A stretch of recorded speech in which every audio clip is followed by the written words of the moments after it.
Okay, this is section 3.5 in your textbook, page 173. We're learning about linear and nonlinear relations. We've already learned quite a bit about linear relations. Who can tell me what they've learned so far about linear relations? Matthew. If a set of data is graphed and it's in a straight line, then it's a linear relation. Good, excellent. So if it's a graph and it's a straight line, it's linear. Josh? Also, if the degree is 1, and if the degree is higher than 1, then it's a nonlinear. Excellent. So that's very new. We just learned that the last period. We're going to go over that today. So if the degree is 1, it's linear. And there's one more. If there's an equation that's y equals mx plus b, it's most likely linear. It's definitely linear. Yeah. What about y equals 3x? Is that linear? Yes. Yeah. It is, right? B is, in that case, is just 0. Okay? We also learned a little bit about partial and direct variation. Who can tell me what that is? Philippe. Direct is basically sort of like independent, kind of, and then partial is dependent. Sort of like Not really. Mark. Direct is like a multiple of a number, and then partial is the multiple of a number plus another number. Excellent, yeah. So direct is like, and then partial is like, okay? So is that going to be on the quiz? Yeah, sure, why not? Partial looks like this, and direct looks like this. Always passing through 0, 0. Whereas partial will pass through different points on the y-axis. Okay? So in direct variation, what is always the y-intercept? Carlson. 0. Good, excellent, yeah. So direct variation, the y-intercept, if we can imagine a plus b over here, this is always 0. Okay? In partial variation, the y-intercept is always different. Okay, it's not 0. Any number except 0. Alright, so looking at today's lesson, linear and nonlinear relations, we're actually going to be focusing on nonlinear, as we've already talked a lot about linear. So we're kind of introducing a bit of nonlinear relations. So, we got two options here. If I can just read the little blurb about Mario playing this game. I'll have Chris read. Mario is playing a video game in which you can gain extra lives by capturing pots of gold. Mario can choose one of 2 options. He thinks he can capture at least 6 pots of gold. Okay, so here's his option 1. And these are the pots of gold that he captures. And these are the lives he gains. And the options that he can choose.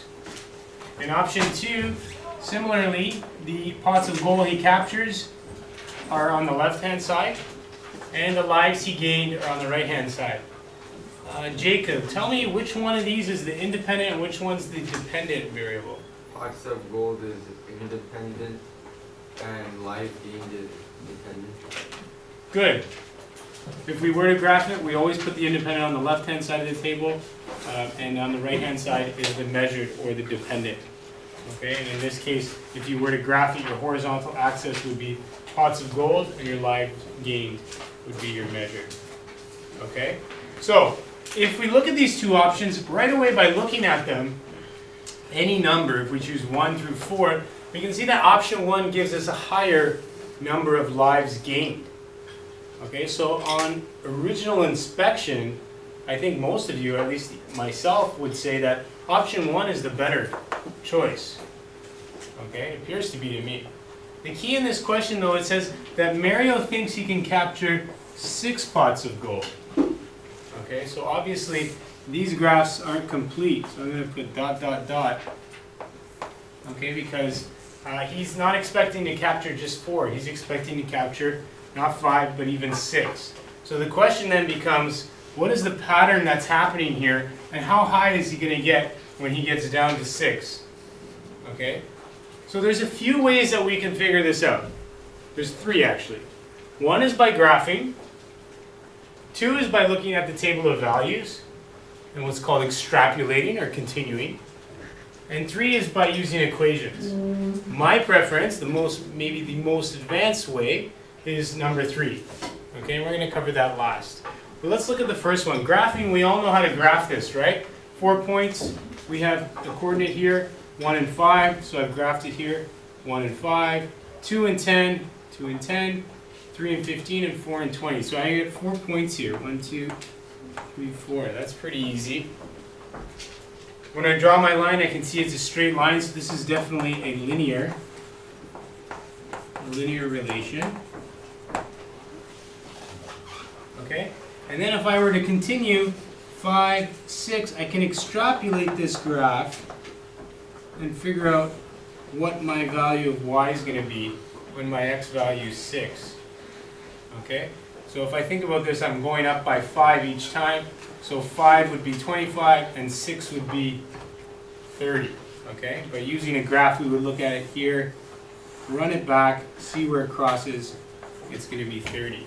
So in this case, when x is equal to 6, y is going to be equal to 30.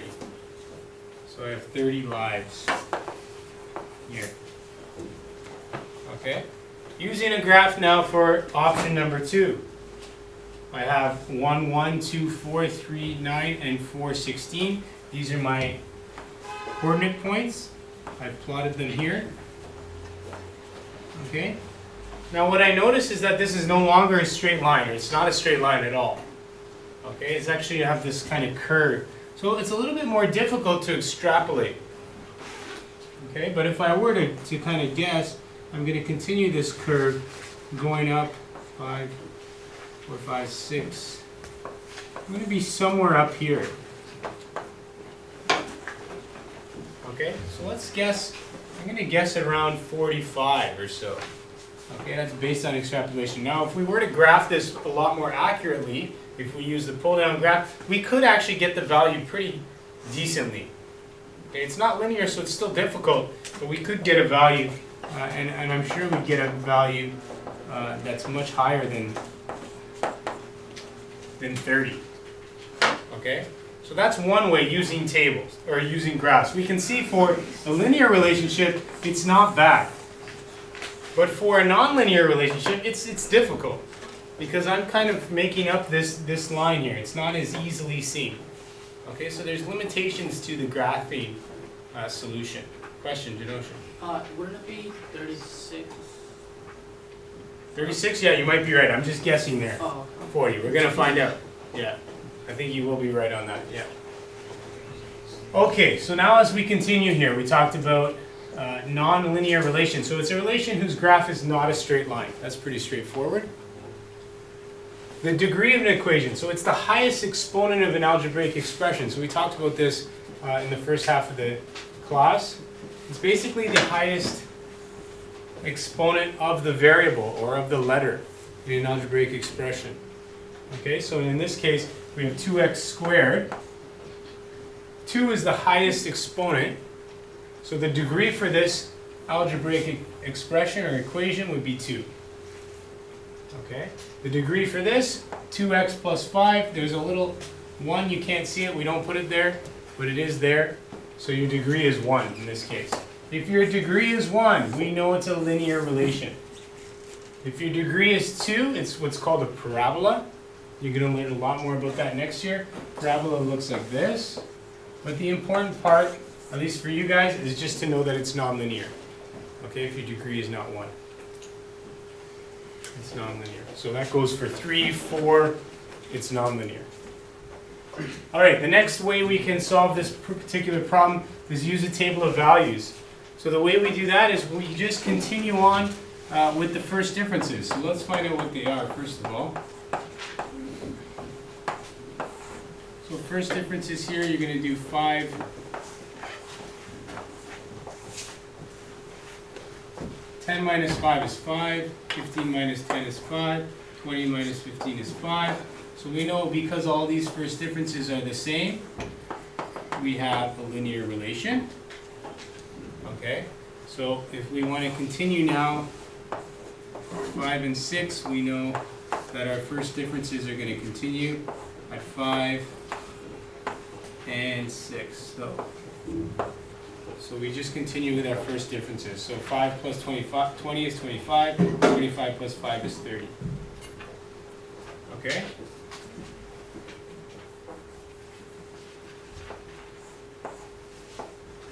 Oh, messy? Let's go on from here. Here we can see that our first differences now .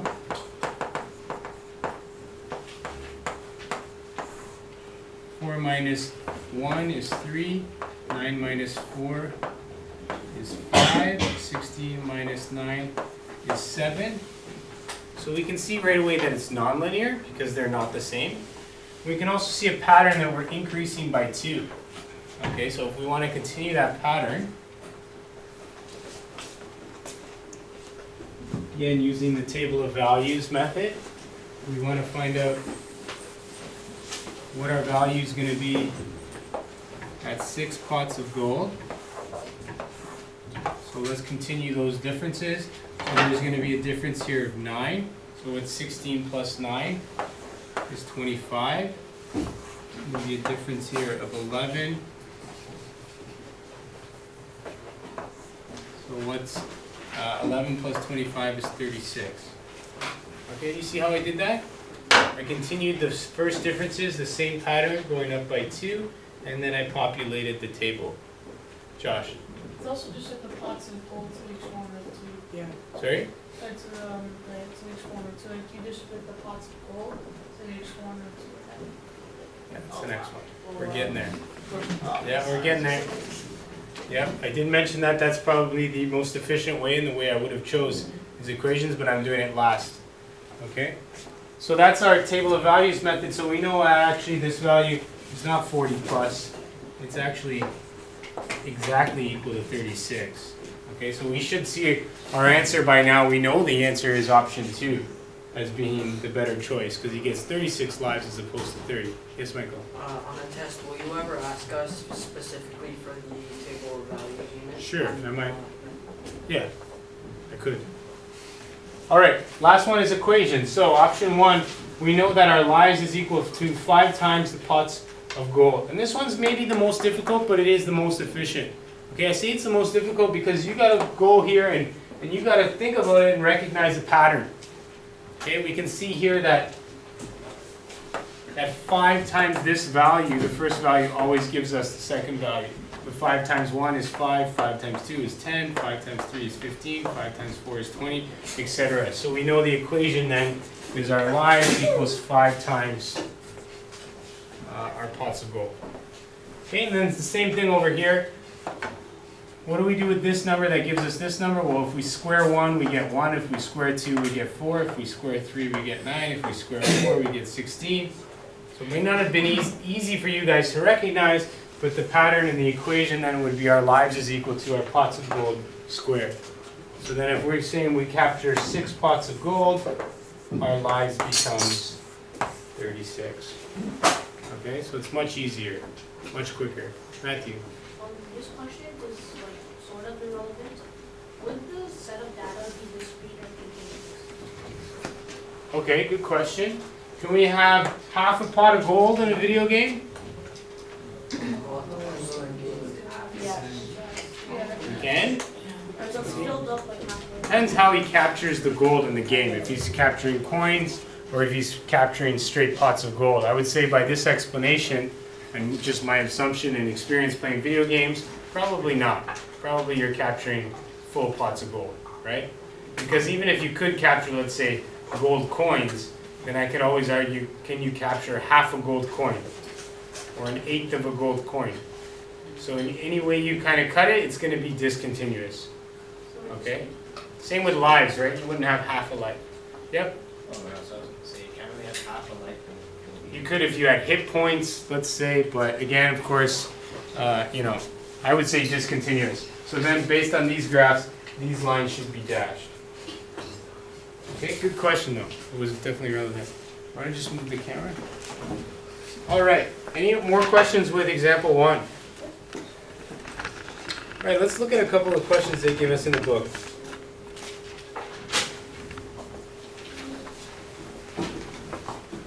can tell me, how can you tell from a table, a graph, and an equation if a relation is linear or nonlinear? So let's talk about table first. How can we tell from a table if the equation is linear or nonlinear? Kevin? If the difference is same, then it should be linear. Excellent. If the difference is jumping from different numbers, like Yeah, first differences, right? Good. How can you tell from a graph, Ryan? Just to see if the line is straight or if it's not. Perfect. And Marnier, how can you tell from an equation if it's linear or nonlinear? If the degree is 1, Yes, if the degree is 1, then it's linear. linear. Good. If it's not 1, it's not linear. Okay?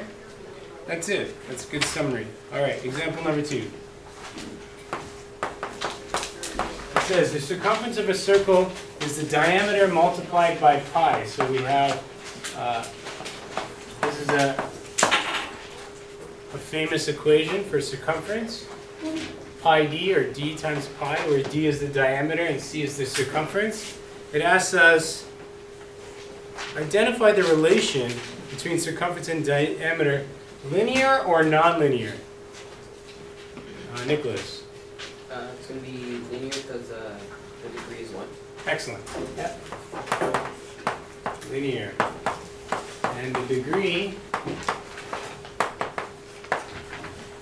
remember the degree is not on pi, because pi is just a number. It's on the diameter. There's a little 1 there. Okay?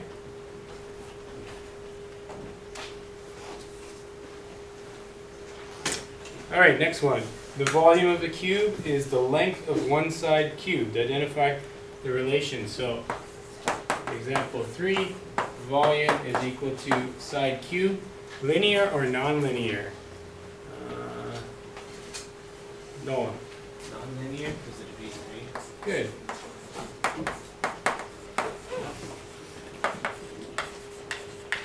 And of course, we could graph these, right? How would you graph them? How would we graph them? We don't have any values. How do we graph them, Mark? You choose a value for S or D in the other one. Excellent. Yep, you choose a value for D, and you choose a value for S, so 1, 2, 3, 1, 2, 3, and you find out what C is, and then you graph. Okay? This one you graph a straight line, this one you wouldn't.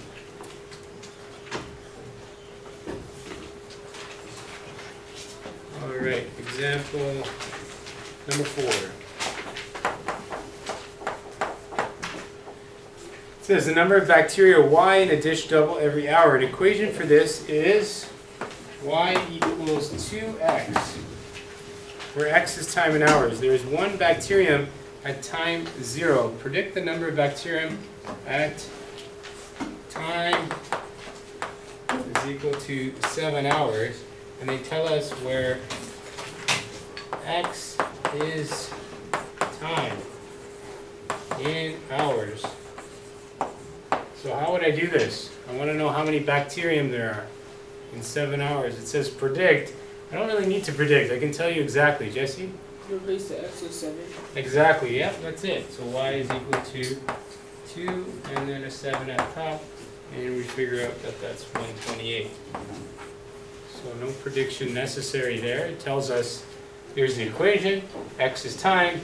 How many at 7 hours? Sub in 7 for x. Okay. Linear or nonlinear? Linear. Michael? Nonlinear. Good. Okay. So you might say the degree is 1. Well, it's not 1 because this is actually the exponent itself. X is the exponent. So when x is 2, the exponent is greater than 1. So nonlinear for sure. Yep. But if you were to keep it at 2x, you wouldn't know the exponent, would it be linear? No, Oh, it's no, not. because you'd have to graph it. It's nonlinear. Yeah. This is a bit of an advanced equation. You don't see this stuff until grade 11, actually. Okay, where the variable is in the exponent. So it's pretty advanced. It's just kind of a preview. Let's see, example 5. Almost done here. Calculate the slopes of some line segments joining points on the graph of y equals 2x squared plus 1. How do these compare to the slopes of segments joining points on the graph of a line. I'm not going to regraph this. If you look in your textbook, they've done all the work for us there. So there's the graph, and the way they got this, how do you guys think they got that graph? The blue ones, so not the red values, but the blue line. How did they get that? So what I'm asking, how do you graph this? How do you graph this? How would you graph it, Michael? You put in your own values for x. Yep, exactly right. You choose your values for x, and then you plot your values of y. So I would say my x values, what values am I going to choose? 1, 0. Yeah, 0, 1, 2, 3, 0, 1, 2, 3, and then I would find out what my y values are. Okay?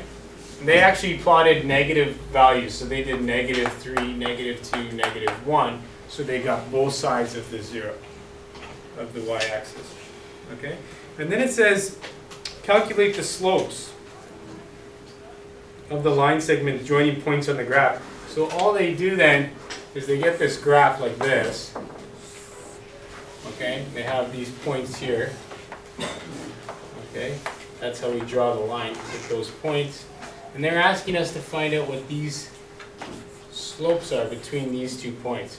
So we can see that this slope, 1, 2, 3, see these different line segments? So 1, 2, 3, they have very different slopes. Okay, so that's the point of this. That's the only point of this question, is that they're saying different points on a nonlinear graph have different slopes. Whereas on a linear graph, we have a straight line. Any 2 points on this line is going to have the exact same slope. Okay? So that's the only thing that I want to stress with that problem. So nonlinear graph, different points on the graph have different slopes. Linear graph, different points on the line have the same slope. Yeah. Would we have to calculate the slope on that graph? Yeah, you could, right? As long as you know what these points are, the x, y coordinates, x and y, just do slope as y2 minus y1 over x2 minus x1. Okay? So you could easily get those slopes. All right? Okay, that's the end of 3.5. Let's get this quick.